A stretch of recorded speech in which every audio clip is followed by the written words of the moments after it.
Bom dia, reverendo, seja bem-vindo. Eu há Bom dia, pouco, reverendo Rodrigo. Muito obrigado. Saúdo a todos aí com a paz do Senhor. Eu estou bastante empolgado, viu? Obrigado pela oportunidade. Eu amo, é, compartilhar a palavra de Deus. Espero que nós tenhamos um tempo aí de paz, de alegria e de meditação e de transformação em nossas vidas. Desde já agradeço muito as irmãs e os irmãos que estão me ouvindo, me vendo. E peço sempre que continuem a orar. Tenho bons amigos e amigas aí em Aracaju, que eu conheci em São Luís do Maranhão. Não sei se pertence a essa igreja. Tenho amigos aí que lecionam na universidade. É um prazer, uma alegria muito grande revê-los, mesmo que à distância, sim. pertencem sim, inclusive eles voltaram lá do Maranhão muito encantados. O presbítero, então presbítero Neilton, e agora reverendo Neilton, é filho da nossa igreja, militou conosco aqui por muitos anos, abençoou muito a nossa comunidade e hoje reside no Maranhão. E por intermédio do Neilton, os familiares dele conheceram o Senhor e voltaram assim encantados com o ser humano, com a ministração, enfim, com a experiência de trocada com o Senhor. Eu mencionei seu nome em oração, mas eu não sei se eu pronunciei corretamente. Como é que é a pronúncia do seu sobrenome? Cristofani. Cristofani, ok, tranquilo. Vendo, se apresente para que as pessoas possam, aqueles que ainda não conhecem, porque o senhor é muito conhecido na nossa denominação, por meio de textos, o senhor compartilha muito o seu conhecimento, a sua reflexão por meio de textos, mas para aqueles que estão conosco, que ainda não têm esse privilégio, apresente-se, o senhor é natural aí de São Paulo, qual é a história, a trajetória do senhor? Bem, rapidamente, eu sou natural aqui da capital de São Paulo mesmo. Hoje eu resido a 150 quilômetros da capital, vim para o interior, para uma cidade chamada Tatuí, que é próximo de Sorocaba aqui, fica uns 50 quilômetros de Sorocaba.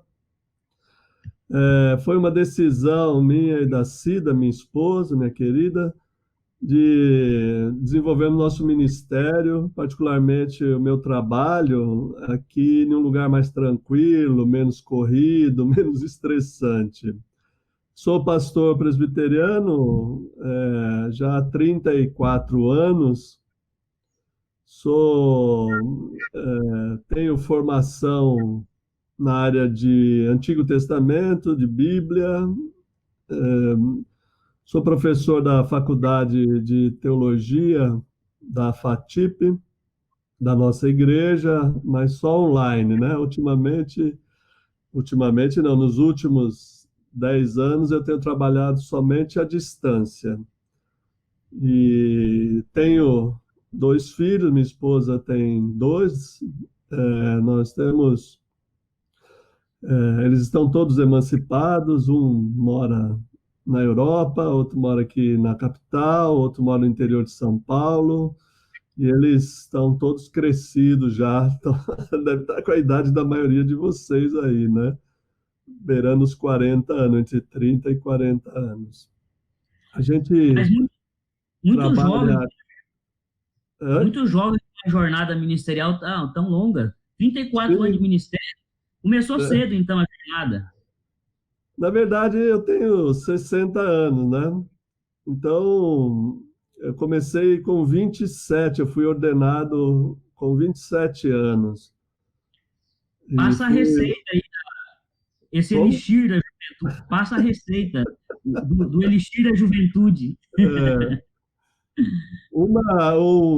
um segredo é o amor e a compreensão e a paciência das pessoas das igrejas que eu fui pastor, né? Sempre fui muito bem tratado, sempre fui muito bem alimentado. No início do meu ministério, em 6 meses, eu engordei 10 quilos, né? Isso não é sinal de saúde, claro, mas é sinal de que as pessoas nos tratam muito bem, né? Então, o segredo é o amor das pessoas que nutre a gente espiritualmente, que nutre a gente materialmente, né, emocionalmente, e as alegrias do ministério não se comparam aos desgostos, né? As alegrias são muito maiores, muito mais intensas, e talvez seja a câmera, né, que eu estou usando que me torna mais jovem. Que bom, que bom. Então, essa é a minha É, história e trajetória, assim, rapidamente, né, para não cansar os irmãos aí com muitas histórias. Eu fui pastor em Santa Catarina, em 3 igrejas em Santa Catarina, Itapema, Itajaí e Joinville. Fui pastor em Osasco, e estou sem rebanho, sou pastor sem rebanho atualmente, rebanho presencial, né, de igreja local, há 2 anos. Até eu me ajeitar aqui e ver o que Deus tem preparado aí, né? E como você sabe, reverendo Rodrigo, a gente não se aposenta, né? O presbitério jubila, não é o meu caso ainda. O presbitério, o INSS aposenta a gente, também não é meu caso, mas no reino de Deus não tem aposentadoria, né? Nem é aqui, nem verdade. no porvir, né? Então A a gente vai gente, trabalhando aí, colaborando com os amigos, com os colegas, fazendo o que a gente pode. E atualmente eu ajudo na Secretaria de Educação Cristã da Igreja Nacional, né? a gente não se aposenta porque a gente vai acumulando rebanho, né? O senhor É, passou por algumas comunidades, mas aquelas ovelhas não deixam de ter o senhor como uma referência de cuidado, de sabedoria. Então, na verdade, a gente só vai somando novas ovelhas, mesmo que elas se distanciem da gente geograficamente, mas o trabalho continua, né? Essa mentoria, esse cuidado, ele permanece. Eu quero agradecer mais uma vez o senhor, de maneira tão solícita, tão gentil, atendeu o nosso convite. Eu sei que o senhor é muito requisitado, sempre tem muitas igrejas querendo estar com o senhor, ainda mais num domingo pela manhã, que é um espaço que classicamente é separado para reflexão. Então, o senhor nos dá esse tempo, é motivo de grande alegria e grande honra para a nossa comunidade. Eu vou me ausentar da tela para que o senhor fique à vontade para expor o tema que o senhor separou para nós.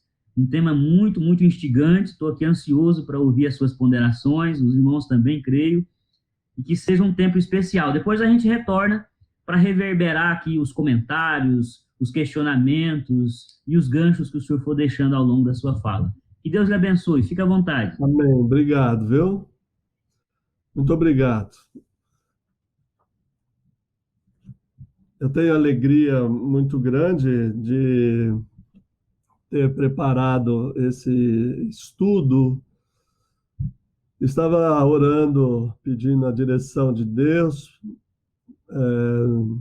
Quem me conhece sabe que eu me esforço, né, por não repetir determinadas coisas, determinados estudos. Eu chamo isso de não oferecer comida requentada, né? Estava orando semana passada, pedindo a direção de Deus para essa nossa conversa, para essa minha exposição, e o Senhor, e parei num texto, sempre procurando os caminhos de Jesus, parei num texto de Mateus, Mateus capítulo 26, verso 58. Este texto me chamou a atenção, uma palavra que se repete poucas vezes no Evangelho de Mateus deve se repetir umas 4, 5 vezes apenas, que diz assim, eu vou ler, os irmãos e as irmãs fiquem à vontade, eu vou citar diversos textos do Evangelho de Mateus, fazer referência a Lucas e a João, mas assim, vocês podem acompanhar aí no celular, na Bíblia de vocês. O Evangelho de Mateus, capítulo 26, verso 58, traz uma palavra dizendo assim, mas Pedro seguia Jesus de longe. Uma outra versão da Bíblia traduz assim, E Pedro seguiu Jesus a uma boa distância. E o Espírito tocou no meu coração, na minha mente, essa ideia de seguir a Jesus à distância. Principalmente na sequência depois desse texto que nós vamos estudar também, mas lá para o final no quarto item do nosso trabalho. E eu fiquei imaginando esse distanciamento social que nós estamos vivendo.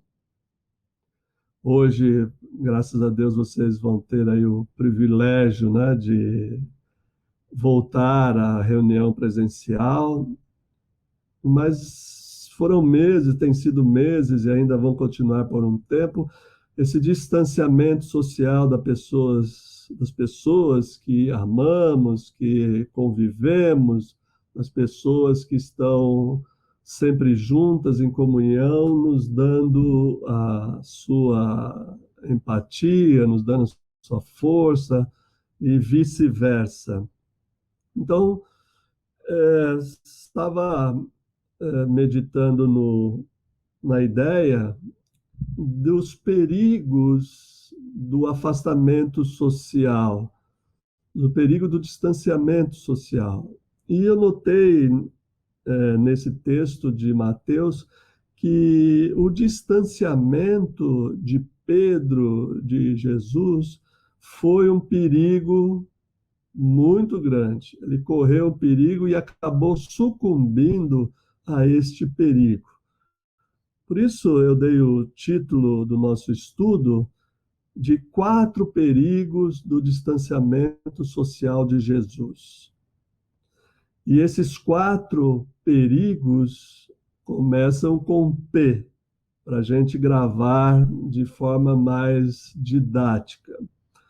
Então, a minha ideia com vocês, o que Deus tem tocado no meu coração, é refletir sobre 4 perigos, certamente que há outros, mas eu vou destacar 4 perigos de seguir a Jesus à distância, de seguir a Jesus numa certa distância. Então, o distanciamento social de Jesus. É, obviamente, aqui uma metáfora, uma simbologia para usar, mas que me parece bastante apropriada para o nosso estudo.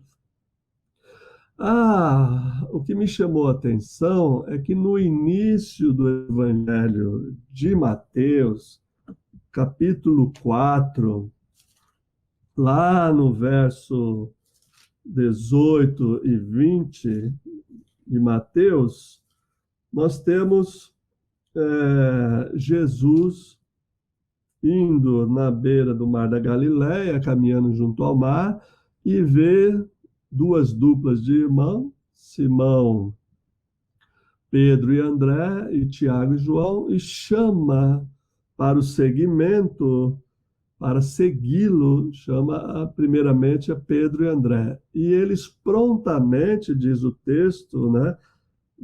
Capítulo 4, verso 20, então eles deixaram imediatamente as redes e o seguiram. E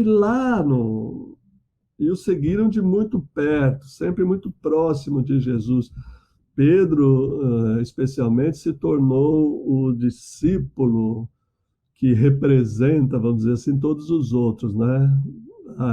Jesus sempre tinha Pedro, João também, mas muito mais Pedro próximo deles. Havia entre os 12, Pedro era aquele que tomava a palavra, aquele que respondia, aquele que questionava. Isso no início do Evangelho. No final do Evangelho, quando Jesus está sendo levado para a casa do sumo sacerdote, Pedro segue, mas mantém distância, fica longe de Jesus. E isso é um perigo terrível. Próximo de Jesus e longe de Jesus. Então, eu vou meditar com as irmãs e os irmãos sobre essa aproximação e distanciamento de Jesus no Evangelho de Mateus. Marcos, Lucas e João falam desse mesmo episódio, que é a paixão de Cristo, quando Jesus então é levado propriamente pelos soldados à casa do sumo sacerdote,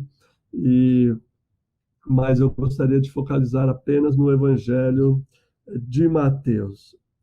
Então, a pergunta que nós vamos propor e tentar responder é como nós vivenciamos essa proximidade de Jesus ou esse afastamento de Jesus. E desde já, eu destaco que os textos que eu vou citar, a maioria tem o verbo seguir, que significa que está restrito, então, ao seguimento de Jesus, a uma vida de seguir a Jesus. Então, esse arco da aproximação de Pedro a Jesus e esse distanciamento de Jesus são perigos que nos rodeiam diariamente. E eu quero destacar, como eu disse, 4. Você pode pensar desde já nos momentos da sua vida cristã, da sua vida espiritual, que você esteve mais próximo de Jesus e aqueles momentos que você esteve mais afastado de Jesus. Aqueles momentos que você esteve mais perto de Jesus e aqueles momentos que você esteve mais distante de Jesus, como um afastamento social. E a pergunta é o que ou quem nos aproxima e nos afasta de Jesus. Eu começo dizendo que há um risco, seguir Jesus arriscado, tem um risco contido nesse segmento. E a gente só descobre esses riscos à medida que vamos caminhando com Jesus, seguindo os passos de Jesus. Risco não é negativo. O risco pode conter ameaças, que são negativas, mas pode conter oportunidades. Então, nós nos arriscamos ao seguir Jesus, nos aproximando dele, tendo oportunidade, e nos afastando dele, tendo ameaças. E essas ameaças são os perigos. E o perigo é um evento. Não tem como evitar que o perigo esteja aí. Porque é um evento, não é se vai acontecer, mas quando ele vai acontecer. E o que podemos fazer com os perigos? Nós podemos, numa linguagem assim do mercado de seguros, né? O risco, nós podemos mitigar o risco, nós podemos avaliar, nós podemos corrigir e nós podemos prevenir. Então, se estamos em risco, nós podemos mitigar esse risco.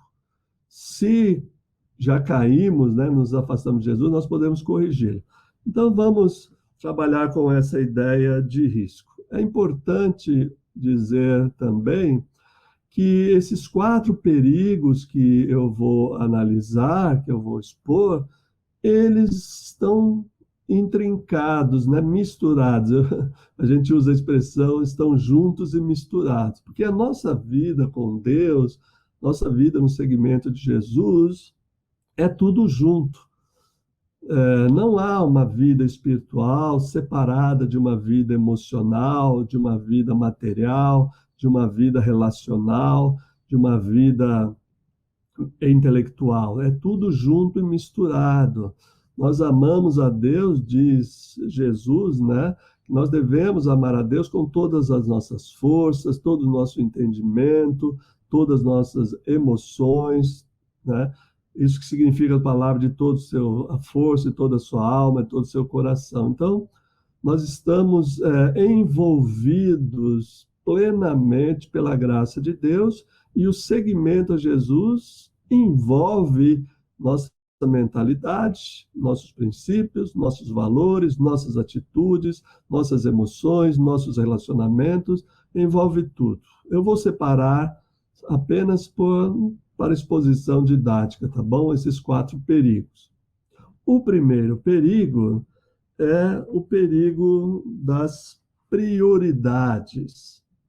Por que prioridades é um perigo?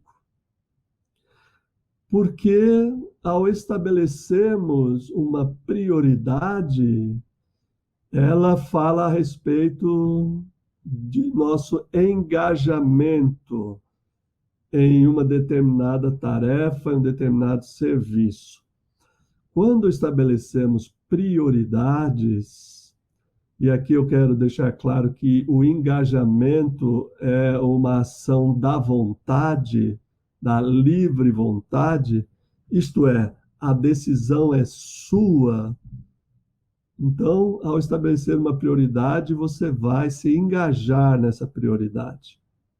A questão da prioridade, do perigo, o primeiro P, né, que é prioridades, está no fato de estabelecer prioridades equivocadas, que nos distanciam de Jesus ao invés de nos aproximar de Jesus. Aqui eu tenho anotado alguns textos sobre esse estabelecimento de prioridade. Mateus 10, 37 e 39, Evangelho de Mateus, capítulo 10, versos 37 a 39, diz assim: quem ama seu pai ou sua mãe mais do que a mim, não é digno de mim. Quem ama seu filho ou sua filha mais do que a mim, não é digno de mim. E aí segue falando da cruz. É bastante radical essa palavra de Jesus. Quem ama mais pai, mãe, filho, filha, esposo, esposa e assim por diante. É claro que o nosso casamento, nossa paternidade, esses relacionamentos familiares são prioridades, tem que ser prioridade, sem dúvida. Mas não pode ser uma prioridade em primeiro lugar. Eu sei que prioridade é pôr em primeiro lugar, mas existe uma prioridade maior.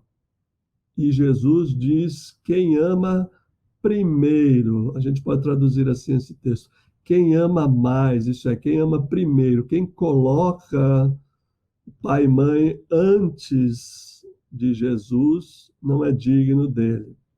Porque é a partir dele que a gente tem harmonia no lar, tem bênção, né? Tem o perdão, tem a reconciliação, tem as condições de viver as prioridades familiares. Então, estabelecer uma prioridade é tomar uma decisão. Se você toma a decisão de seguir a Cristo e colocar o reino de Deus em primeiro lugar, isso é Mateus também, tá? Capítulo 6. Colocar o reino de Deus em primeiro lugar e todas as outras coisas serão acrescentadas, isso te aproxima de Jesus. Isso te leva para perto de Jesus. Isso se constitui, então, em uma oportunidade e não em uma ameaça.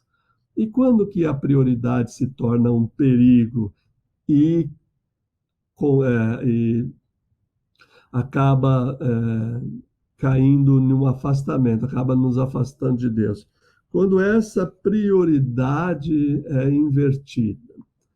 Isso eu gostaria de colocar o outro texto que tem esse contraste.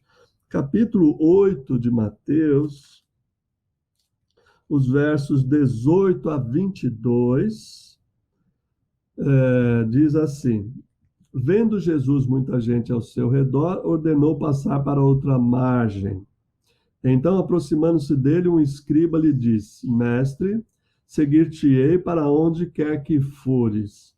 Mas Jesus lhe respondeu: as raposas têm seus covis e as aves do céu seus ninhos, mas o filho do homem não tem onde reclinar a cabeça. Outro dos discípulos lhe disse: Senhor, permite-me ir primeiro sepultar meu pai. Replicou-lhe, porém, Jesus: segue-me e deixa os mortos sepultar os seus próprios mortos. Aqui nós temos duas pessoas que estabelecem prioridades que os afastam de Jesus.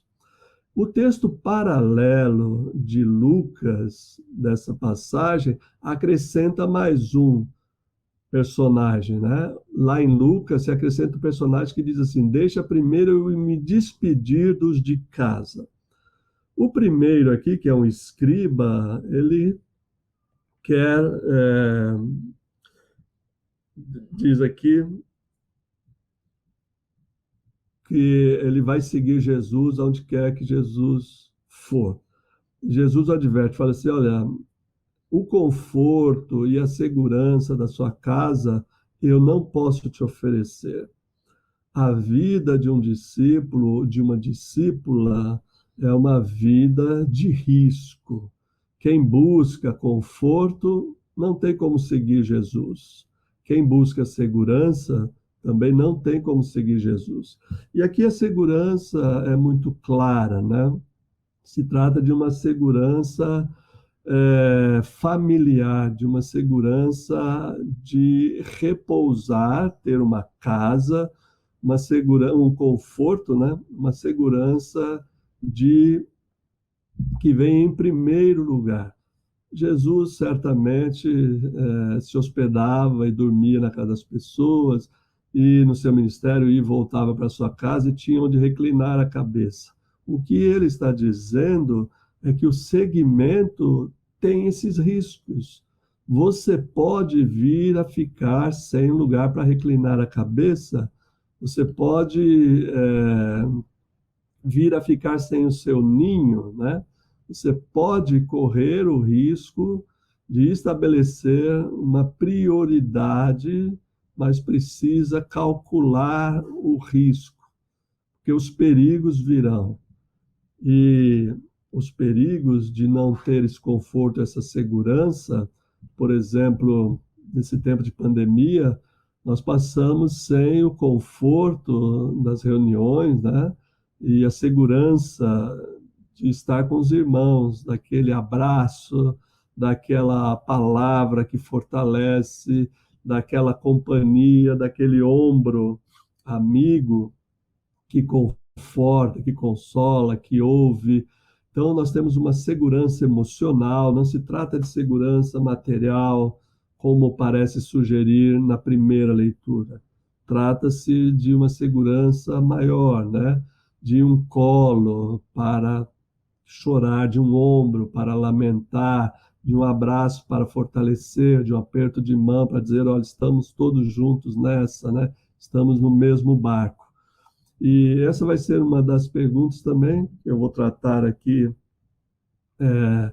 de Pedro, né? Mas no segundo tópico, de que estas prioridades precisam ser bem calculadas, porque elas podem te levar para perto de Jesus, mais perto, ou pode te afastar de Jesus, não um isolamento, mas um distanciamento da proposta de Jesus. O outro, aqui o texto no verso 21 diz: outro discípulo, quer dizer que o escriba era discípulo. Se outro discípulo disse: deixe primeiro sepultar meu pai, significa que o escriba era um discípulo também. E veja que é no círculo de seguidor Jesus, não é alguém que está querendo tomar uma decisão de seguir Jesus, ele já está seguindo. Mas para um segmento próximo de Jesus, é preciso abrir mão de determinadas coisas, colocar as coisas também importantes, prioritárias, mas em segundo lugar. Não confundir, obviamente, a família com a igreja, né? A igreja não é prioridade, a prioridade é Jesus. Então não confunda, né? Colocar a igreja em primeiro lugar e abandonar a sua casa. Não, não se trata disso. Se trata dos princípios do reino de Deus, de Jesus, tá certo? Este mortos, sepultar mortos, né? É um texto bastante difícil, mas fala também do terceiro perigo, que eu vou falar já já, é que na morte cessa o relacionamento físico, né? Aquele relacionamento é, cotidiano que você tem com a pessoa que ele quer sepultar o pai. É muito justo que ele faça isso, né? Nós compreendemos isso nesse momento de intenso sofrimento da pandemia, de pessoas que necessitam aí sepultar os seus parentes.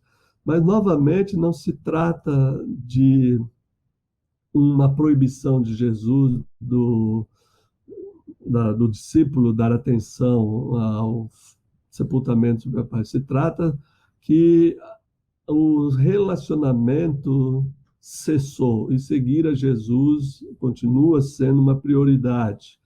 Mesmo depois Jesus morre também e ressuscita, ele volta para dizer no final desse mesmo evangelho: eis que estarei convosco até a consumação do século.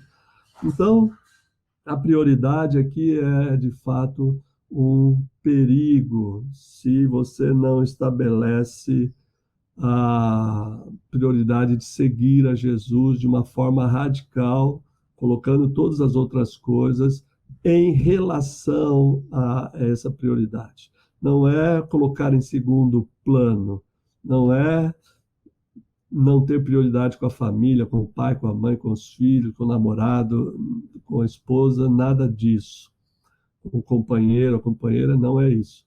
É colocar numa relação correta, colocar esses relacionamentos numa relação correta com Jesus e com o Evangelho de Jesus. Lucas desenvolve a parábola da grande ceia, né? Das bodas do filho, que aparece em Mateus 22. Eu vi que o pastor está colocando 22, de 1 a 5, nós temos a parábola das bodas do filho. Um pai prepara as bodas do filho, que era obrigação do pai fazer isso, e convida. Quando os convidados chegam na hora da festa, eles se importam mais com as suas próprias vidas e diz: olha, eu não vou, Mateus 22, de 1 a 5. Eu não vou no casamento porque eu tenho um campo, né, para cuidar. O outro diz: eu vou para o meu negócio. E acabaram não indo na festa, nessa parábola, as bodas do filho. Lucas desenvolve essa parábola e diz que um comprou um campo e foi cuidar do campo, o outro comprou 5 juntas de boi e foi testar, e o outro diz: casei-me e fui para a lua de mel, claro, né? Então, essas prioridades acabaram afastando essas pessoas de Jesus.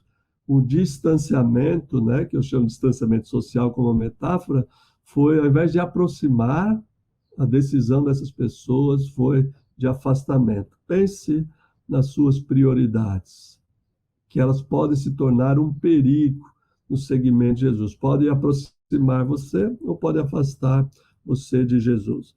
O segundo P, né, dos perigos são as propriedades. E aqui eu sei que eu estou falando para pessoas que não são exatamente ricas, né? Nós não somos aí, eu não conheço todos vocês, mas eu imagino que nós temos o suficiente, muitos de nós levam uma vida confortável, outros têm aí o suficiente para viver, e aqueles que não têm condições, nós como igreja devemos, né, e podemos e devemos ajudar, mas propriedades aqui não se trata de quantidade, se trata de propriedade, sim, mas não de quantidade. Mas se trata de desprendimento, de desapego. desapegar-se das coisas que são importantes para as sociedades, que são os valores. O valor de ter alguma coisa, o valor de possuir, pode se transformar em uma ganância, pode se transformar em egoísmo, pode se transformar em outras coisas. Então, o segundo perigo são as propriedades, o P de propriedades. Elas podem te aproximar de Jesus ou podem te afastar de Jesus. E veja, eu repito, porque isso é muito importante. Não importa a quantidade de bens que você tenha, é o apego a esses bens que está em vista aqui. E nós temos em Mateus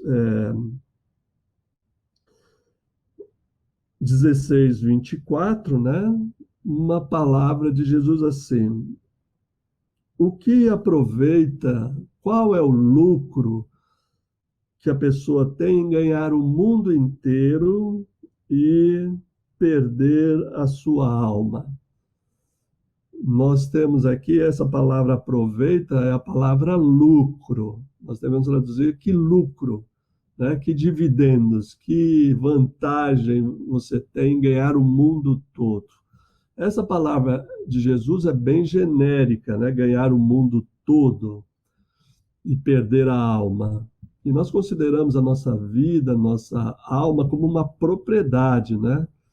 Você S.A. mostra bem isso, aquela revista, né? O site Você S.A. de empreendedorismo e tal, mostra muito essa vertente, né? De que nós temos a nossa vida como nossa propriedade. E como dispomos dessa propriedade, né? Então, eu quero mostrar dois textos em que clareia essa ideia de desprendimento e desapego. O primeiro deles está em Mateus 19, 23 e 24. Mateus 19, 23 e 24 fala a sequência da narrativa do jovem rico, aquele jovem que se aproxima de Jesus e pergunta o que ele deve fazer para herdar a vida eterna. Jesus diz a ele que ele deve cumprir os mandamentos. Ele diz que faz isso desde há muito tempo. E Jesus fala, então vai, vende tudo o que tem e dá aos pobres e segue-me. E ele se afasta de Jesus, cabisbaixo, triste, porque era dono de muitas propriedades. Em seguida vem esse texto, né? É difícil, Jesus diz. Então Jesus disse ao seu discípulo, em verdade vos digo que um rico dificilmente entrará no reino dos céus. E digo ainda mais, é mais fácil passar um camelo pelo fundo de uma agulha do que entrar um rico no reino de Deus. A gente fica até assustado com essa palavra de Jesus, né? Achando que Jesus está censurando a riqueza. Mas ele não fala da riqueza, ele fala do rico, da pessoa que possui, da pessoa que está presa aos seus bens, da pessoa que está presa ao que ela tem e coloca essas propriedades em primeiro lugar, coloca como prioridade. Veja que a prioridade e a propriedade estão juntas, né? E para mostrar que a riqueza, que não é tão radical assim, no sentido de que a riqueza só afasta, nós temos no mesmo evangelho de Mateus, capítulo 27, verso 57, o rico discípulo de Jesus chamado José de Arimateia. Diz lá que, o texto diz que José de Arimateia era um discípulo de posses, um discípulo rico, que tinha uma sepultura que nunca foi usada, e pega o corpo de Jesus e sepulta. Veja que Jesus tem discípulos ricos seguindo. E veja a prontidão de José de Arimateia, veja o desapego, veja a iniciativa, né? O desprendimento deste discípulo com as suas posses. Ele segue Jesus, como aquelas mulheres, né, em Lucas 8 aparece, que serviam a Jesus com seus bens. Ele põe as mulheres e José de Arimateia põem os seus bens a serviço do reino de Deus.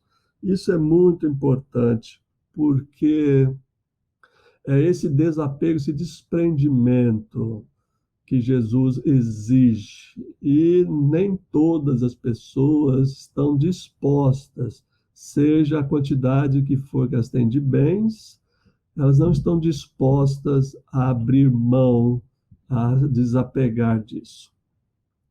É fato, né, que as pessoas que mais têm são as que menos contribuem, as que menos socializam, né, para usar a palavra aqui radical, as que menos distribuem, as que menos compartilham os seus bens, né? Mas há essa importância. O jovem rico tem seus bens afastando ele de Jesus. José de Arimateia tem seus bens aproximando de Jesus.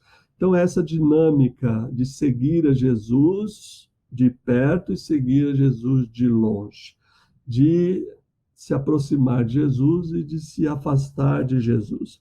Há, por exemplo, na parábola, Jesus ensina isso na parábola do semeador, quando a semente cai entre os espinhos, Mateus 13, 22, diz que parte da semente caíram os espinhos. Quando Jesus vai explicar isso, ele diz assim: os espinhos são os cuidados do mundo, que geram ansiedade, geram angústia, e a fascinação das riquezas. Essa palavra fascinação, ela serve muito bem na tradução Almeida, mas pode ser traduzida como ilusão, né? O engano das riquezas.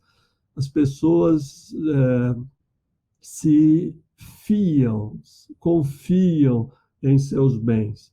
E a gente está cansado de saber que confiar em bens para viver uma vida não é uma boa estratégia, né?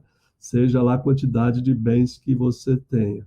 Eu lembro de muitas experiências, né, de pessoas apegadas a nada, né? Pessoas apegadas a pouca coisa, que não tinha desprendimento, não tinha prontidão, não punha a serviço do reino de Deus essas coisas.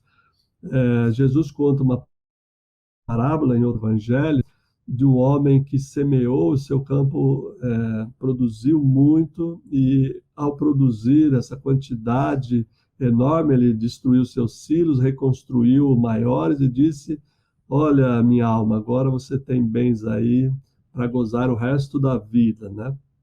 E ele diz assim: louco, essa noite te pedirão a tua alma, né?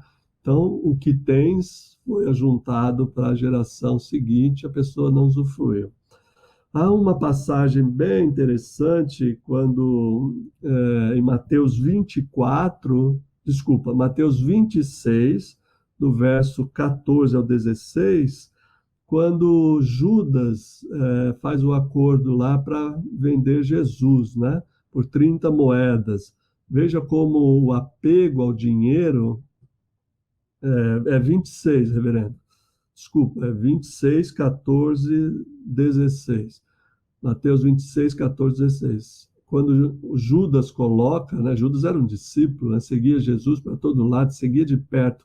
Quando ele vai negociar lá com os judeus a venda de Jesus, as 30 moedas de prata, né, colocadas como prioridade, a propriedade, então o leva a trair Jesus e ele passa a seguir a Jesus de longe, o afasta de Jesus, né? Alguns dizem, pelo texto, alguns evangelhos dizem, né? Registram que foi um afastamento definitivo. E é importante notar que a traição de Judas vem depois que uma mulher derrama um vaso, né, de perfume caro em Jesus. E não só Judas, mas todos os discípulos dizem assim: meu Deus, que absurdo, né? desperdiçar uma quantidade de perfume caro desse. A gente podia vender e distribuir para os pobres, né? E Jesus responde: olha, os pobres vocês sempre têm com vocês. E essa mulher me ungiu para a sepultura. Jesus quer usufruir daquele perfume caro, né, que a mulher derrama. Ele quer viver a experiência de ser ungido para a sepultura, de ser perfumado, né, de aproveitar aquela propriedade, aquele momento e aquela bem, enquanto os discípulos visam lucro, né? Ah, a gente não vai usar esse perfume, vamos vender. Então é muito importante você pensar nesse perigo que a propriedade tem, né? De te aproximar de Jesus ou de te afastar de Jesus. O terceiro, então, aqui é uma questão de desprendimento. Neste caso, a atitude é sua. Você tem que, enquanto no primeiro caso, na prioridade, a decisão é sua, aqui a atitude é sua. Se você vai usufruir e outras pessoas vão usufruir disso no reino de Deus, ou se você vai guardar e não vai partilhar, né, com as pessoas essas propriedades, vai viver os princípios de Jesus, se é próximo de Jesus, ou vai viver longe de Jesus, distância, né? Nesse caso, eu quero viver um pouco distante dos princípios de Jesus. O terceiro perigo, que é o terceiro P, são as pessoas. E isso é sobre relacionamentos que criam conexões. Que tipo de pessoas nos aproximam de Jesus e que tipo de pessoas nos afastam de Jesus? Mateus 16, 21 a 23, Pedro tenta dissuadir Jesus de ir para a cruz. Jesus diz: olha, eu vou ser entregue, né, prediço a ressurreição e a morte, vou ser entregue, mas vou ressuscitar. Então Pedro diz: imagina, isso não vai acontecer, Senhor. Isso não vai acontecer contigo, Senhor. E Jesus diz: olha, é necessário que isso aconteça, e ele até usa uma palavra bem aqui, né? Arreda-te, né, Satanás, porque você vai ser pedra de tropeço se eu não cumprir minha missão, né? Então, Pedro está seguindo Jesus bem próximo, Pedro está seguindo Jesus de uma forma bastante constante, mas também tem esse momento de querer afastar Jesus, né, do seu ideal, ou melhor, desculpa, da sua missão, daquilo que é a vontade de Deus para a sua vida.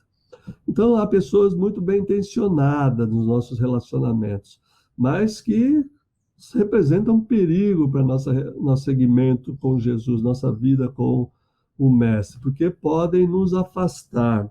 Veja, por exemplo, Mateus 20, capítulo 20, versos 29 a 34. Eu não vou ler, mas fica registrado aí, o pastor vai registrar, capítulo 20, versos 29 a 34, quando dois cegos começam a gritar e a clamar para que Jesus tenha compaixão deles.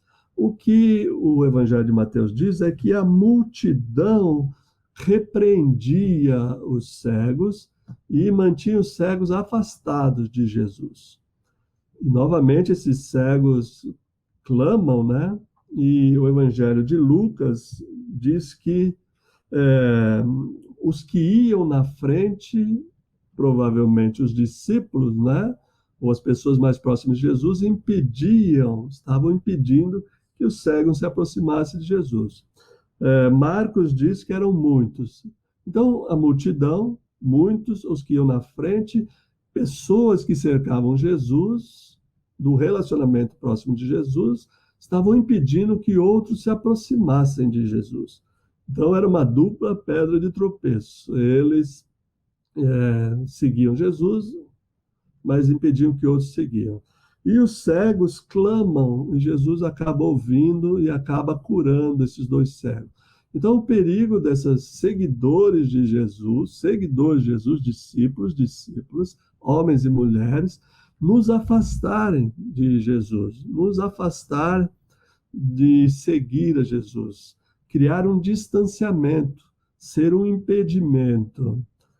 As redes sociais, né, essas conexões que fazemos, muitas dessas conexões são conexões perniciosas.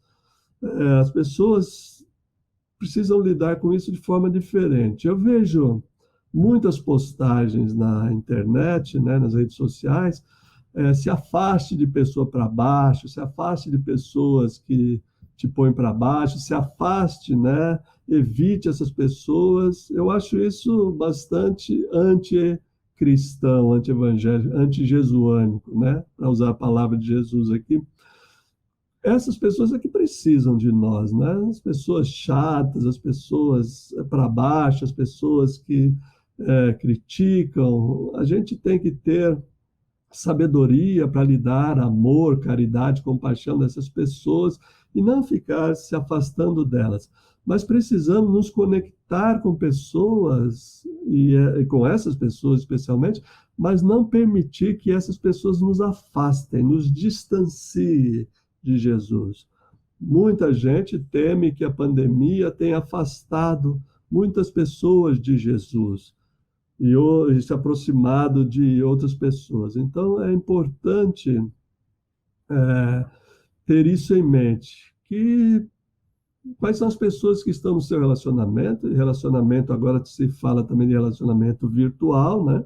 Quais são as pessoas que te aproximam de Jesus e quais são as pessoas que te afastam de Jesus? As pessoas que te aproximam, obviamente, são oportunidades. As pessoas que te afastam são ameaças e você deve tratá-las com consideração e aproximá-las de Jesus e não afastá-las mais ainda, né? Se afastando dela, você se afasta as pessoas de Jesus também, né? E outra passagem que mostra pessoas bem intencionadas, né? Do círculo de Jesus, atrapalhando Jesus abençoar as crianças. Mateus 19, 13 e 15. Depois, com mais tempo, vocês podem rever esse vídeo e ver as passagens que eu estou citando. Mateus 19, capítulo 19, verso 13 e 15, é quando alguns pais trazem as crianças para Jesus abençoá-las e os discípulos ficam irritados e indignados e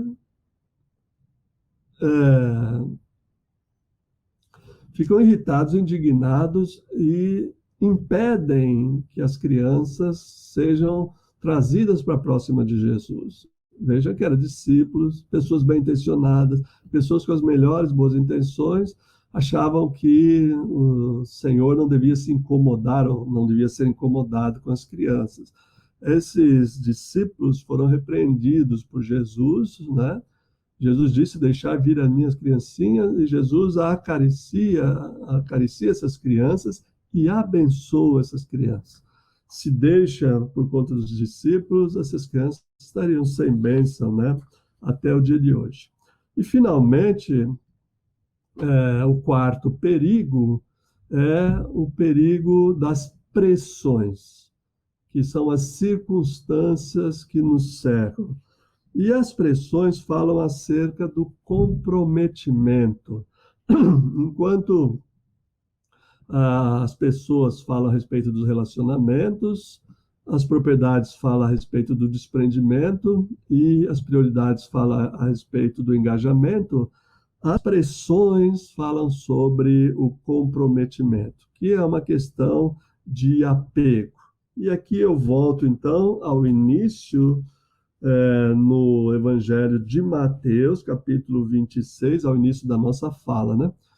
Capítulo 26, verso 58, quando Jesus segue de longe, quando Jesus é seguido de longe por Pedro, né? E no verso 69 até o verso 75 é a narrativa da negação de Pedro. Então, Pedro está seguindo Jesus de longe em direção ao Sinédrio, a casa do sumo sacerdote. Lá, ele se mantém à distância de Jesus. É interessante a narrativa do Evangelho de João sobre a negação de Pedro. O Evangelho de João diz que eram 2 discípulos que estavam seguindo Jesus e que um dos discípulos, que não se diz o nome, conhecia o sumo sacerdote e entrou junto com Jesus. Continuou seguindo Jesus bem de perto. Alguns dizem que era o discípulo amado, né? Que era o próprio João. E Pedro fica do lado de fora.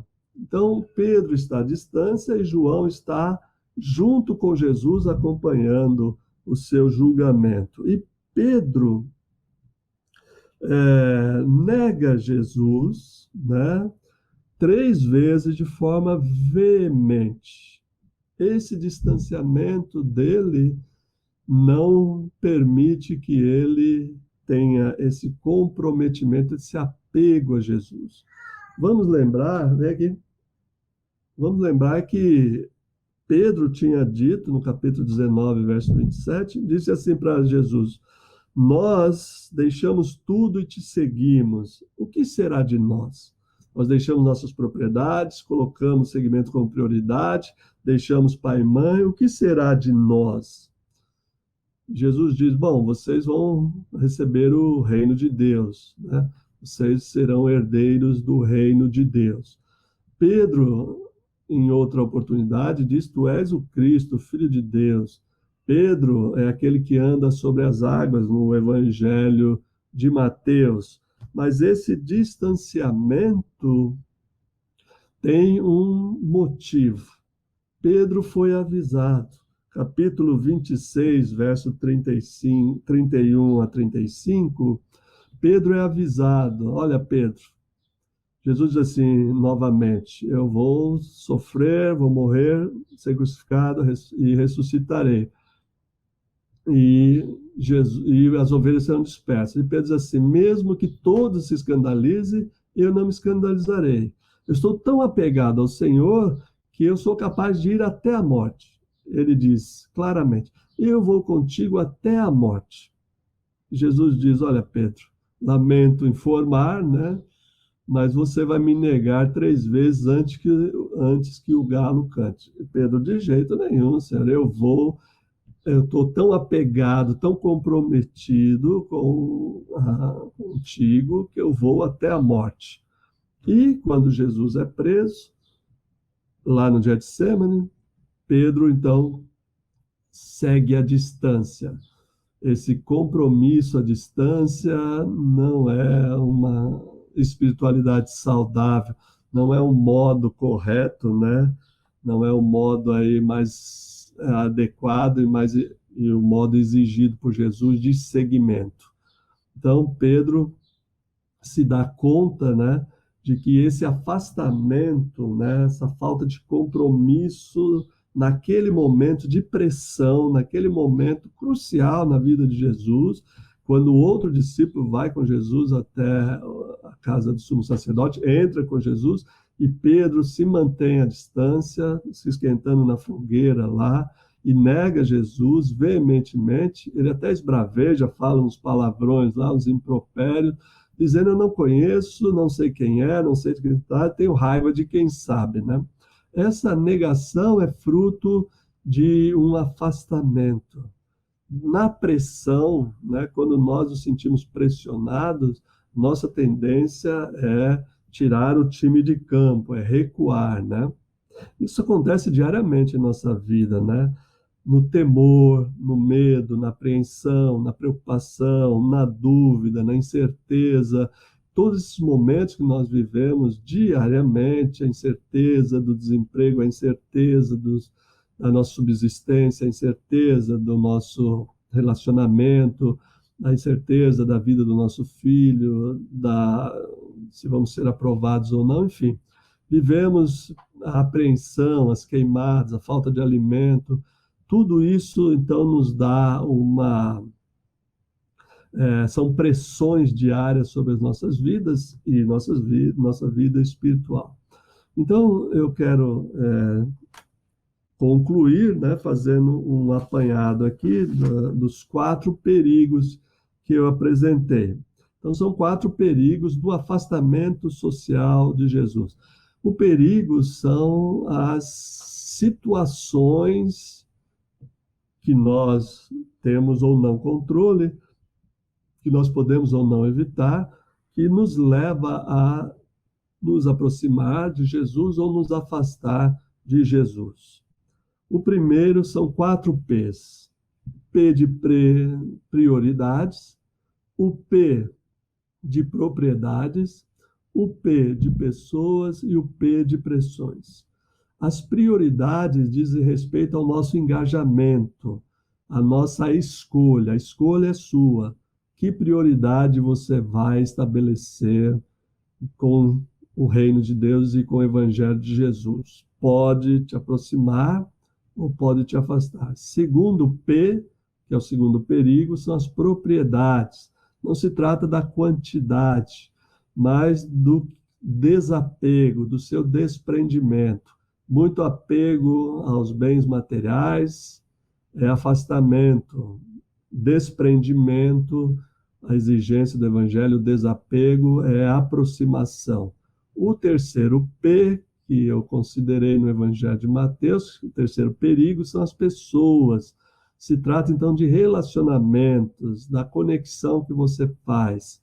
Então, é a escolha, né, que você faz das pessoas com quem você vai se relacionar, que vão possibilitar você se aproximar ou se afastar de Jesus. E o quarto P, então, é o P de pressões. Sob pressão, qual é o seu comprometimento, o seu apego, né, a sua firmeza, a sua lealdade ao Evangelho e a Jesus. Eu termino por aqui dizendo que só uma ocasião é que nós devemos ficar longe de Jesus. Quando em Mateus 27:55, as mulheres e o discípulo amado, né, olham Jesus de longe. É o mesmo termo, a mesma palavra utilizada para Pedro seguir de longe, as mulheres olham de longe. Por quê? Porque na cruz só tem lugar para uma pessoa, Jesus. Ali é o lugar dele, ninguém pode tomar esse lugar. Ele tomou em nosso lugar, mas nós não podemos fazer isso por ele e por ninguém. Então nós devemos nos manter longe da cruz, se quisermos nos sacrificar pelos outros, dar a nossa vida pelos outros, nós estamos querendo tomar o lugar de Jesus. Então nós precisamos nos afastar da cruz, olhar Jesus e aceitar o sacrifício que ele fez por nós e por todos. Então, esse é o único lugar, né, o único momento que a gente deve ficar de longe. Isto é, ali não é o nosso lugar, ali é o lugar de Jesus.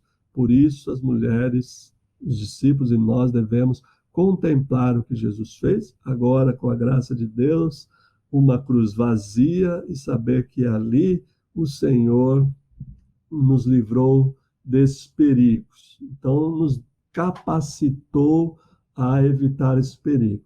Como eu disse, um perigo pode ser mitigado, pode ser evitado, pode ser corrigido. Então, pense nisso, nas suas prioridades, nas suas propriedades, nas pessoas que te rodeiam e nas pressões, no engajamento que você tem com o Evangelho, no desprendimento que você tem com o Evangelho, nos relacionamentos que você tem e no comprometimento que você tem. Eu espero agora, depois disso, que vocês tenham perguntas. Eu estou aqui à disposição. Obrigado pela sua atenção. Deus abençoe a todos. Pastor, que mensagem, que estudo maravilhoso.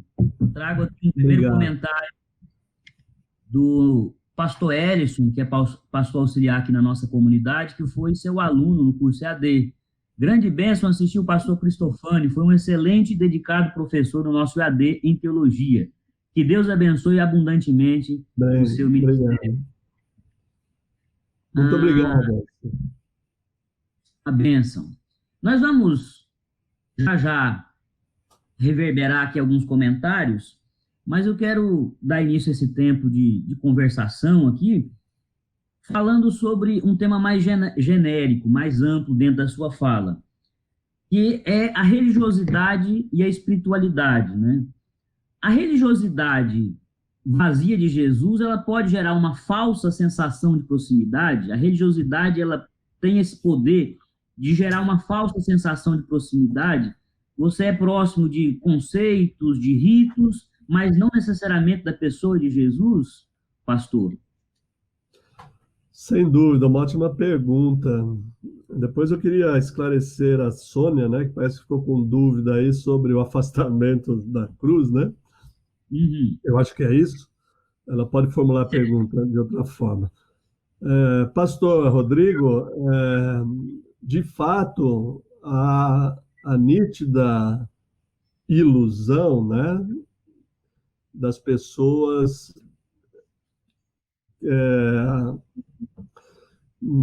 que se dedicam a cultivar uma religiosidade e achando que isso é proximidade de Jesus. A pandemia, porém, demoliu essas certezas, né? Demoliu essa ideia de religiosidade como proximidade de Jesus. Nós fomos obrigados, aqueles que ainda não faziam, né? Mas todos fomos obrigados a rever os nossos princípios de como nos relacionarmos com Deus, com o Evangelho, sem estar presente na igreja, sem cultivar essa religiosidade que você coloca como formalismo, que é cumprir regras, cumprir mandamentos, né? O jovem rico fazia exatamente isso, né? Cumpria a lei. Para um judeu isso era extraordinário, era a proximidade maior com Deus, né? Mas Jesus é mais radical, né? A vida com Jesus exige que passemos essa experiência da religiosidade, que nós vamos ter sempre, né? Mas que prioritariamente, aí entra a prioridade, né? Prioritariamente sejamos seguidores de Jesus, com uma religiosidade subordinada à prática de Jesus, ao Evangelho. Vamos lembrar que a prática de Jesus é ensinar as pessoas, proclamar o Evangelho do Reino de Deus e curar as pessoas, né? Curar aqui no sentido amplo e geral, emocionalmente, espiritualmente, fisicamente, etc.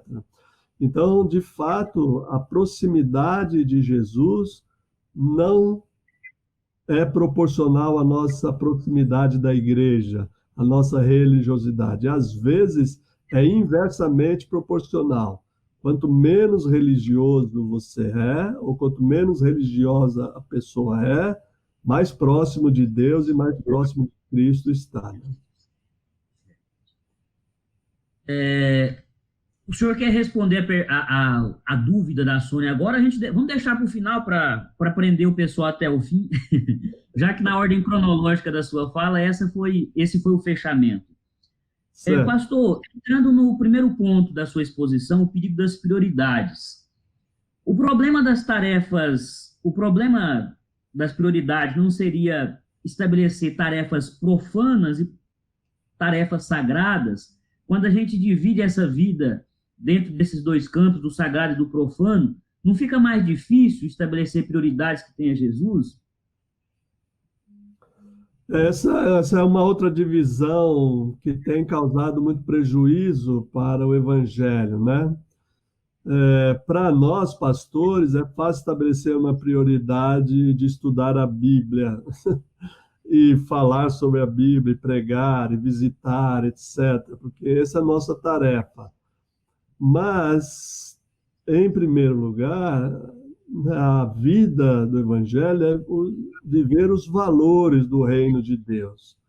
Então, não é ser aquele evangelista, né, chato, que só fala em Bíblia, só fala em Deus e só censura as pessoas, só condena, não. É estabelecer a prioridade assim: eu vou sair para realizar minha tarefa diária, vou sair para o meu emprego, né, e vou viver os valores do reino de Deus.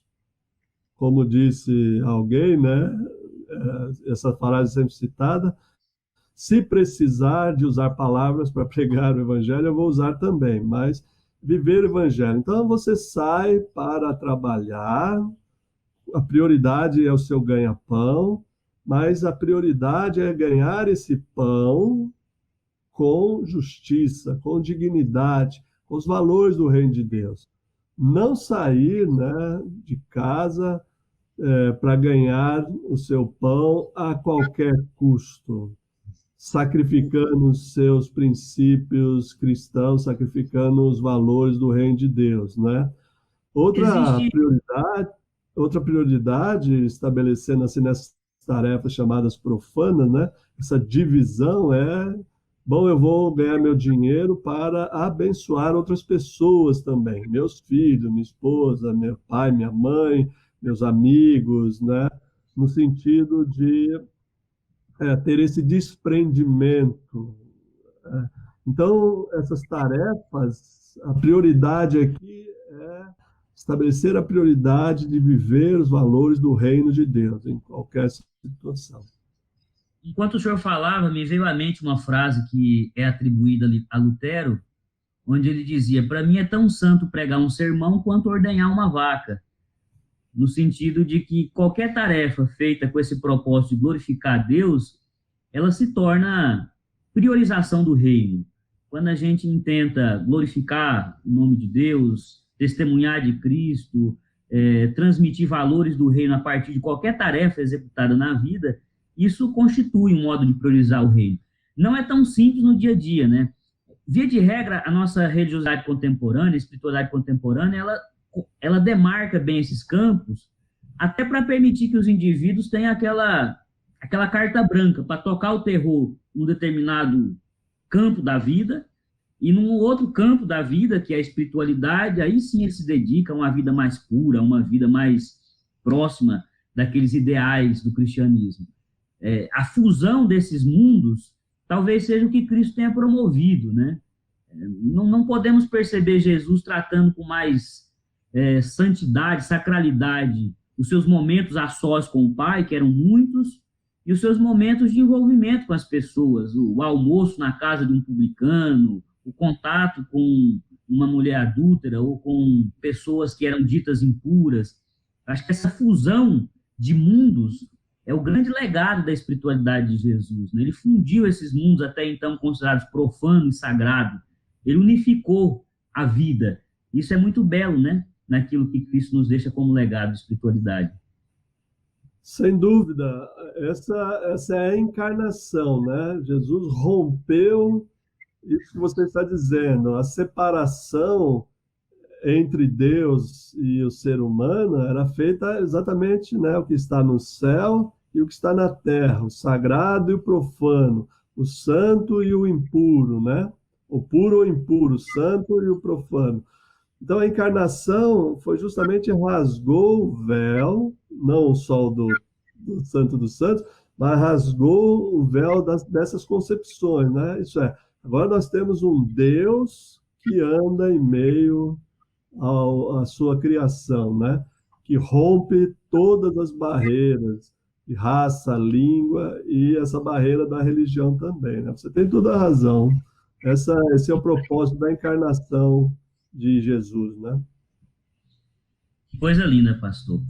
Para a gente trazer os irmãos aqui para a conversa, a Sueli diz: o fato de sermos fiel na obra, trabalhar com afinco no papel que nos foi dado na casa de Deus, não significa necessariamente que estejamos perto de Deus, né?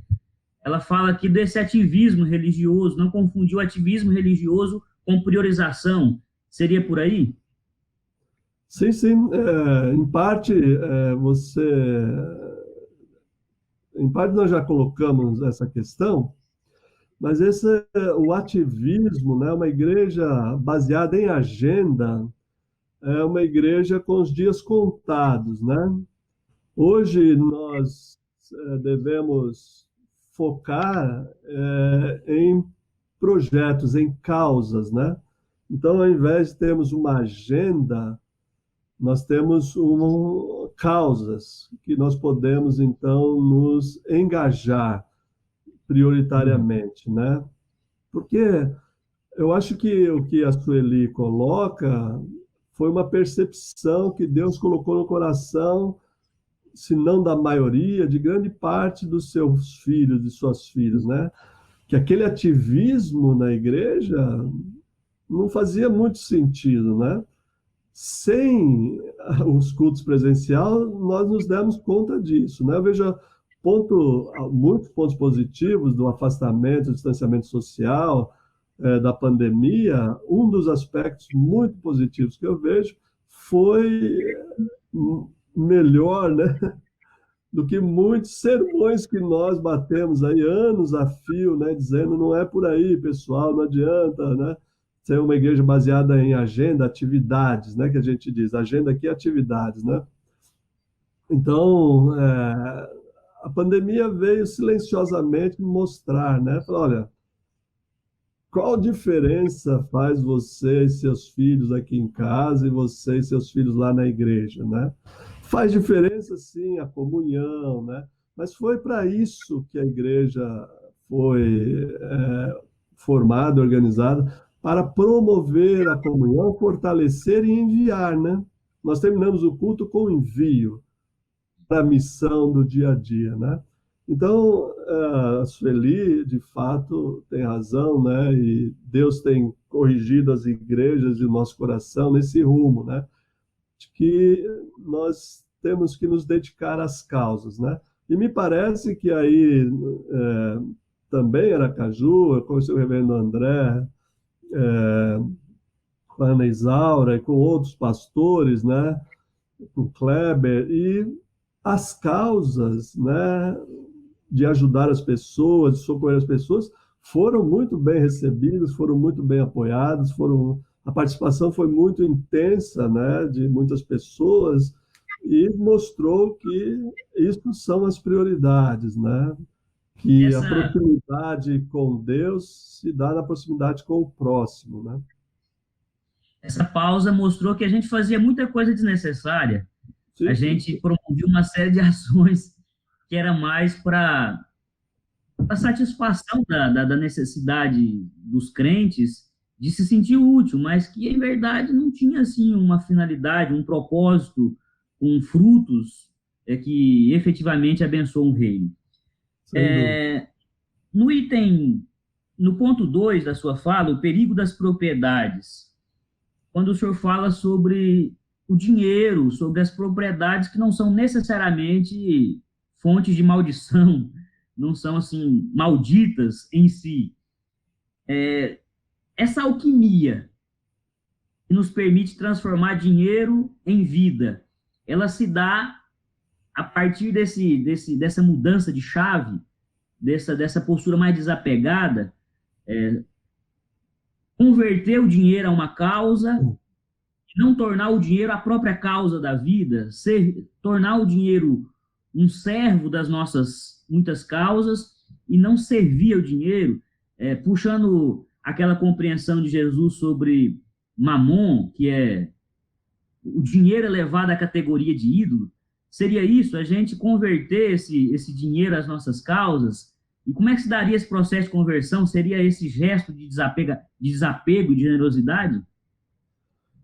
Sem dúvida que é exatamente isso, né? Eu colocaria da seguinte forma: a igreja, ela recebe uma crítica, a igreja institucional, né? Recebe uma crítica muito violenta porque ela requer, né, o dinheiro, dízimo e ofertas, né, legítimas, é, mas não diz para que serve, né? E mais uma lição: a gente pode passar muito bem sem determinados templos, né? Sem determinadas construções, sem determinados edifícios.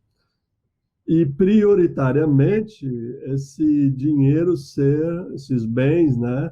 Ser, a gente fala econômico, porque não é só dinheiro, né? Não é só monetário, mas econômico, esses bens econômicos serem transformados em causas, né? Então, por exemplo, nós temos em nosso país, infelizmente, a pregação da arrecadação do dinheiro, pelo acúmulo, né? Então, nós devemos ser claros, né?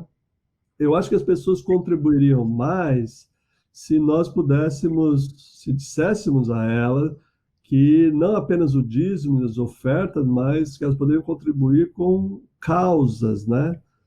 Causas como câncer, né? Como uma instituição para cegos, uma instituição para meninas abusadas, para orfanatos, isso, eleger uma causa, né, para os recicladores, para os catadores de papel, e que são bens, né? Nosso lixo é rico, né?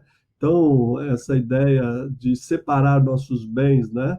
Não é só embalagem, aquilo é valor, que a gente pagou por aquilo e pagou caro, né? Aquilo pode ser revertido, por exemplo, por uma associação, né, de catadores, né, recicladores, enfim, é, a engajar as pessoas com as suas propriedades, seus bens integralmente em causas, né? Em pequenos projetos que ela vê resultados visíveis, né? Que ela vê resultados palpáveis. A juventude, a geração do milênio, né? A sua geração, lida com isso. Ela quer uma igreja assim.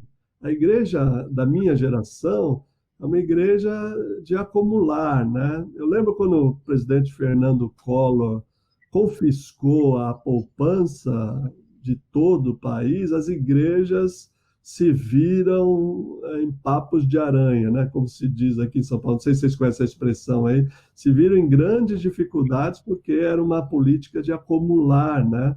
E não dar vazão a esse dinheiro, né?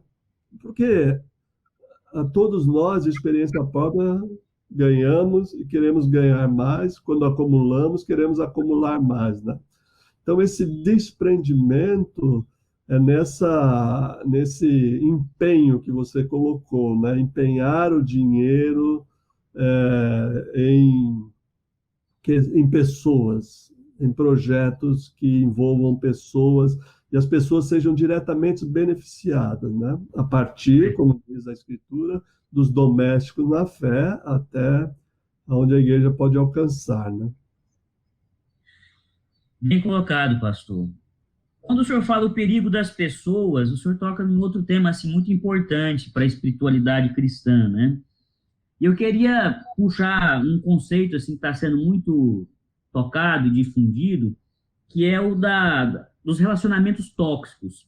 O que o senhor pensa sobre esse conceito de relacionamento tóxico à luz do Evangelho? O que o senhor produz de reflexão quando o senhor escuta essa expressão, relacionamentos tóxicos? Que tem livros sobre isso e está se tornando uma espécie de casta de leprosos que você tem que evitar e expurgar da sua vida a todo custo, sob pena de não ser feliz. Isso é uma questão muito atual, muito interessante e que a gente começa a tentar dar as primeiras respostas ou ensaiar as primeiras respostas. Eu, como eu coloquei na minha exposição, não compartilho, né, um post de ninguém, né, que eu não levo adiante, né, essa ideia de que nós precisamos nos distanciar das pessoas, em hipótese alguma. Os relacionamentos tóxicos, né, que nos fazem mal, e são tóxicos porque são viciantes, né, esses relacionamentos precisam ser tratados. Se é um relacionamento esposo-esposa, precisa ser tratado, senão culmina em divórcio, violência doméstica e, infelizmente, até em morte, né? Como a gente tem visto a cena lá daquele rapaz esmurrando uma namorada ou esposa, alguém lá que diz amar, né? Algumas pessoas, a psicologia mostra que eles são que buscam esse tipo de relacionamento, que atrai, né, esse tipo de relacionamento. Mas eu acho que o Evangelho tem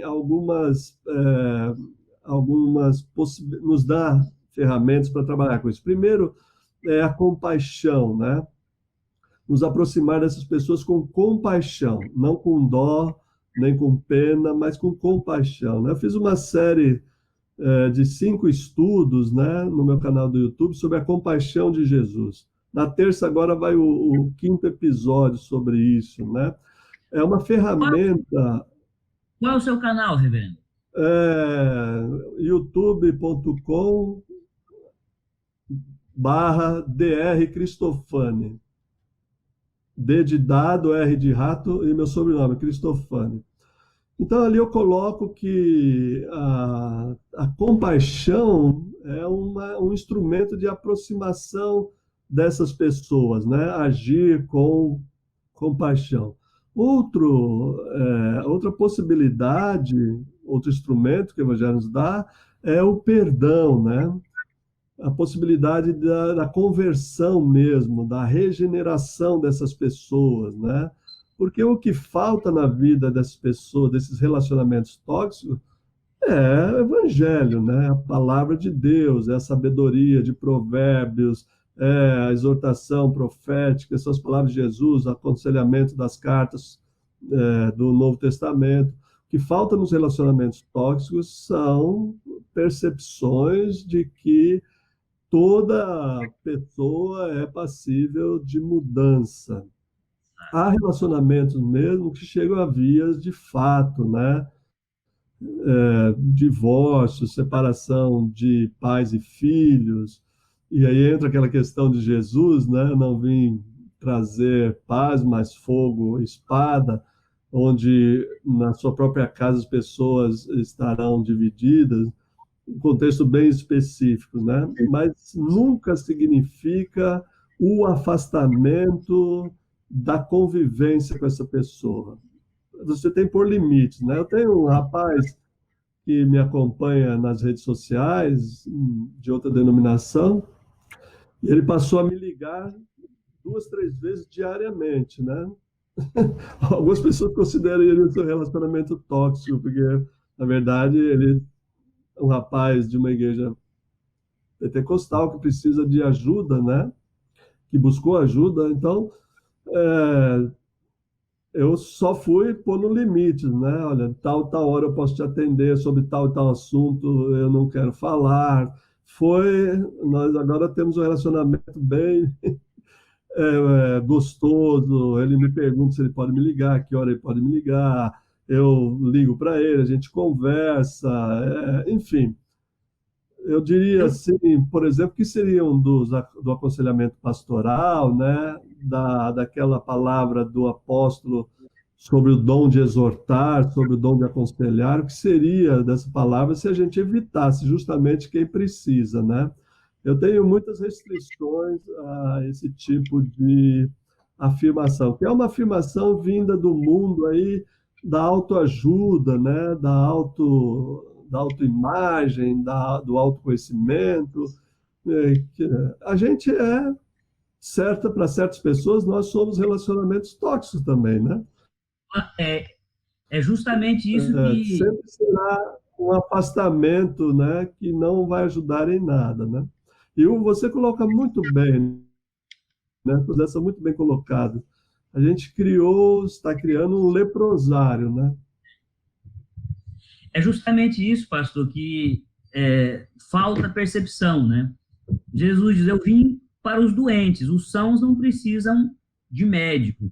Então, essa sensação de que os crentes muitas vezes têm, ou mesmo os não crentes, aqueles que se acham muito bem resolvidos, pessoas assim que já elaboraram todas as suas crises, parece que eles são absolutamente sãos, curados, gozam de uma perfeição absoluta e lidam com essas outras pessoas que têm suas imperfeições como um bando de leprosos. Eu reconheço que, e já aconselhei em alguns casos, um afastamento terapêutico. Eu acho que existe o afastamento terapêutico. Você pode identificar pessoas que, naquele momento, elas não estão lhe fazendo bem, e a persistência no contato não vai produzir nada. Você vai adoecer mais, você não vai conseguir ter uma intervenção curativa na vida do outro. Então, talvez caiba um período de afastamento e de oração e de busca de direção da parte de Deus para o que fazer nesse caso. Então, um afastamento terapêutico às vezes cabe, mas não deve ser a regra também, não deve se tornar a regra na sua vida. Você sai amputando pessoas da sua vida, você sai matando pessoas na sua vida, assim, indiscriminadamente. Eu acho que a sua reflexão é perfeita. Nós já estamos com o tempo um pouco alongado, mas eu ainda queria só uma palavra, só um detalhezinho aí, como Jesus diz, eu vim para os doentes, não para os sãos, né? Jesus a gente não quer admitir, mas Jesus, de vez em quando, é bem gozador, né? Isso é uma ironia, né?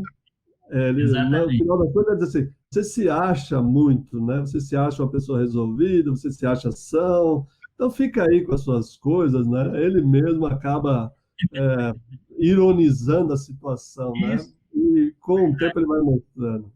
Desculpa. Tem uma pitada de ironia na fala dele. Tem bastante, mais do que a gente quer admitir. Pastor, no último item, o senhor fala sobre o perigo das pressões. E aí eu queria puxar outro tema também bastante contemporâneo, que são os modelos de sucesso como instrumento de pressão, né? Eu acho que, se eu for da minha geração, não sou nem tão jovem assim, eu tenho 40 anos, mas talvez uma geração até posterior à minha ainda sofre mais essa pressão. Eu vejo jovens, inclusive vai ser o tema do nosso próximo domingo, tem um rapaz, um psicólogo que vai estar conosco para conversar sobre esse tema. Mas essa pressão, então a fala do senhor serve inclusive de ponte para o nosso próximo tema. Essa pressão em torno de modelos de sucesso, que atinge mais precocemente, tem atingido cada vez mais precocemente as nossas crianças, os nossos adolescentes, os nossos jovens. Essa pressão de atingir um sucesso que acaba me tirando do foco, que é Cristo, da missão, do seguimento a Jesus. Então, essa pressão do modelo ideal de felicidade. Eu queria que o senhor comentasse um pouco sobre isso. Eu estava... Obrigado. Eu estava assistindo um mês atrás um programa, um documentário sobre a era digital e como tem funcionado isso na pandemia. Eu vi um jovem de 21 anos cursando a faculdade, um jovem de classe média alta, aparentava isso, né? O jovem de 21 anos dizendo o seguinte: eu estou absolutamente esgotado. Essas redes sociais me levaram a um esgotamento, porque eu me sinto ultrapassado. Ele tinha uma irmã de uns 8, 10 anos, e ele falava assim, eu me sinto velho com 21 anos em relação à minha irmã de 10, porque ela sabe muito mais coisas de aplicativos do que eu. Então, essa pressão sobre essas novas gerações vem, muito bem colocado, desses modelos, né, que estão no mundo virtual, principalmente, né, um modelo de sucesso falacioso, falso, né? Essa semana prenderam mais 2 youtubers aí, né, que vivem propalando, né? Vive dentro de carrão, vive dentro de piscina com mulheres com bebida, esse modelo fantasioso de que você pode ganhar, né? Na verdade, é um modelo fabricado, eles ganham dinheiro fabricando um modelo falso, né? Eu tenho um trabalho que eu preciso desenvolver mais ainda para essa geração. Eu dei esse curso há muito tempo atrás, e no livro de Eclesiastes. O livro de Eclesiastes trabalha exatamente essa problemática do modelo de sucesso grego para os jovens judeus, né? Físico, a aparência, a ideia de que os valores, né, não são antes, mas a aparência, né? Então, a minha geração foi assim: o ter, o ser, né? Depois da geração, depois da minha, o, o ter, e a geração que vem aí é do aparecer, né? Parece que é, mas não é, né? Parece que tem, mas não tem. Então, de fato, isso pressiona e deixa, como esse jovem de 21 anos, eles estão doentes, né? E, infelizmente, Helena Rodrigo, nós temos um modelo de espiritualidade também que pressiona muito os nossos jovens. Estava conversando com um pastor, um grande amigo, eu tenho ele como mentor, a gente conversa. Ontem nós estávamos conversando exatamente disso, né? Que a nossa doutrina calvinista, né? E a gente está chegando aí na reforma, a gente vai ouvir a comemoração da reforma, a gente vai ouvir muito isso, da predestinação, das certezas, de tudo ser muito determinado, eleito, definido, e a gente não se sente assim no final das contas. Então, um tipo de espiritualidade, que na verdade é uma religiosidade, pressionam também os nossos jovens contra a parede e estressam eles grandemente. Eu espero que esse estudo aí da semana que vem seja uma bênção mesmo e ajude a aliviar essa tensão, esse peso sobre a vida, não só dos jovens, mas de nós também, né? Com a graça de Deus estará conosco o doutor André Menezes, um psicólogo jovem que tem trabalhado essa temática. Eu vou colocar aqui de novo o endereço do seu canal para que as Obrigado. pessoas possam estar acompanhando esse material. Eu recebo e-mails, eu faço parte da sua lista de e-mails, recebo Obrigado. constantemente os seus estudos, os seus textos, sempre muito maravilhosos. Pastor, então vamos voltar na pergunta da Sônia, para o senhor fechar. Soninha queria que o senhor aclarasse um pouco mais, esclarecesse um pouco mais essa ideia, essa metáfora, inclusive, muito bonita e poética que o senhor trabalhou, de que o único momento que a gente deve manter distanciamento é da cruz, lá é o lugar de Jesus, só ele podia ocupar.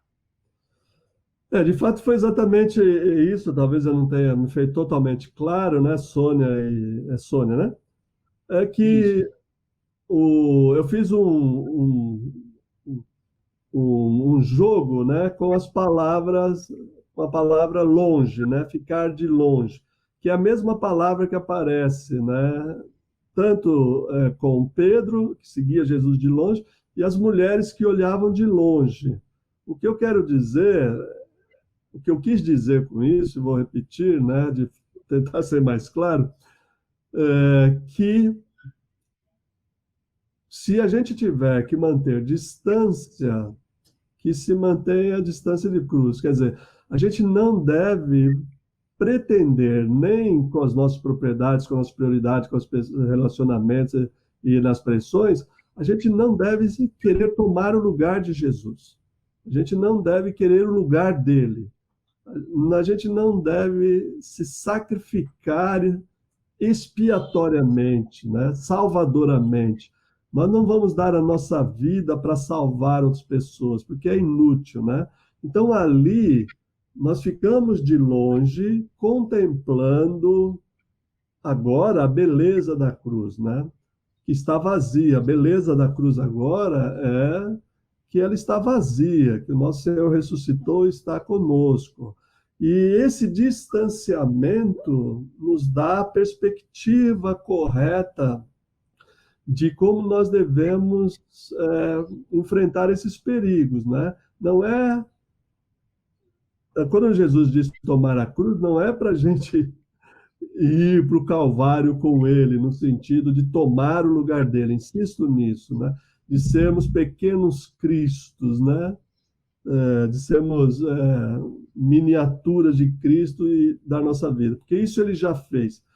A gente só pode olhar, contemplar e louvar, né? Eu lembro sempre daquela ideia de ver o elefante, né? Quanto mais perto do elefante você está, menos você vê o elefante, né? Se você pôr a mão no elefante, se você pôr a mão no elefante, você não consegue ver, né? Mas se você se afastar e olhar o elefante da distância apropriada, você vê todos os contornos dele, vê que tem pata, que tem rabo, que tem tromba, que tem orelha, que tem chifre, presas, né? Então é isso que eu quis dizer, que lá é o lugar de Jesus. Lá Seria foi ele o único que foi capaz de subir na cruz e verter o seu sangue por nós. Foi isso que eu quis dizer. a ideia de você tomar posse da graça, né? Eu acho que quando você quer fazer as vezes do nosso Senhor, você acaba por entrar naquela paranoia da, da, da teologia do mérito, né? Da retribuição.